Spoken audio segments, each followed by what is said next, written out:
Smart move. Brilliant move. And it has nothing to do with the people who are fighting the fight, which is something that I think is not often talked about enough. This has all to do with the leaders, bringing them to the table. Trump knows Putin wants out of this. He understands the loss of life. He understands all of that stuff. And the problem is, it's an interesting thing when you think about it. I was talking to my buddy Mike. He's a big-time military, like huge military analyst. And he's all over TV all the time. And I'll try to get him on tomorrow. One of the things we're chatting about when it comes to this is you've got a bunch of people who are cheering on Zelensky, a bunch of people that are cheering on this war because the more that it happens, the weaker they can make Russia, the better it is for them and their security. And that is Europe. So if you can weaken Russia even more, we do it all the time. You know, one of the things our buddy John Kurikow, who we always talk about, the CIA guy, he was talking about when he went out to look at the poppy fields in Afghanistan. And he said, what are you guys doing with all these poppy fields? Because there's a bunch of Americans out there. He goes, we don't destroy them. Well, why don't you destroy them? Because the Russians are hooked on all this stuff. So we don't want to, it weakens their society. I mean, come on. Anything we can do to take them down a notch is something we'll do. Just like they try to do the same thing to us, because that's what you expect. Well, we used to be adversaries, then we were kind of friendly. Now we're a little adversarial again. Just like with China. Hell, Israel, for God's sake, spies on us. We all spy on each other. We're all looking for an upper hand. Now, this is going to be certainly setting up a confrontation in some respects with some Republicans in Congress. They believe it's the purview of Congress.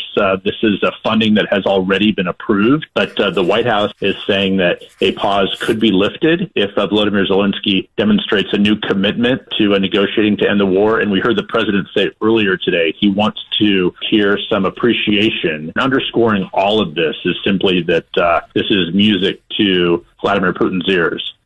You know who else is music to? The people who are exhausted. I think to a man and woman, if you ask anybody in Ukraine right now, are you ready for this to be over? They would say absolutely.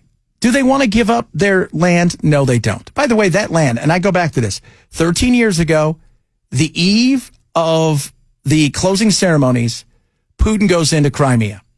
There was a lot of Russian-speaking people over there. There's been a running battle going on for years, long before this, over who owns what side's what. And because both of them are kind of white-looking, nobody paid attention. That's basically it, right? Like if one of them was a person of color and was maybe losing, then everybody'd be up in arms about it. But they didn't care. So nobody cared. And then they invaded, and it was his action that did it, but were there other actions that led to it? Yeah, you could easily draw a line straight to it. That included Europe pushing buttons. But it's time to bring people to the table. This is ridiculous. This is ridiculous. And yes, he's going to have to give up some land. And Russia's going to have to give up some stuff too. Probably going to have to give up some area port-wise.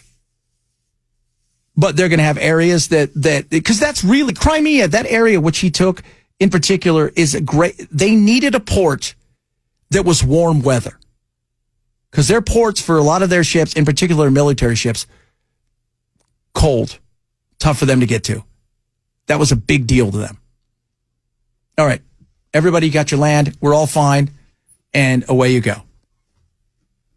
But the Europeans are going to continue to whisper in the ear, keep fighting. You can get it back. Keep fighting. As long as America keeps funding you, keep fighting, keep fighting, keep fighting.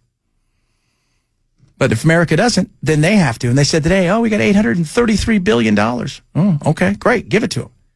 But why? Because it's going to end up in the same place.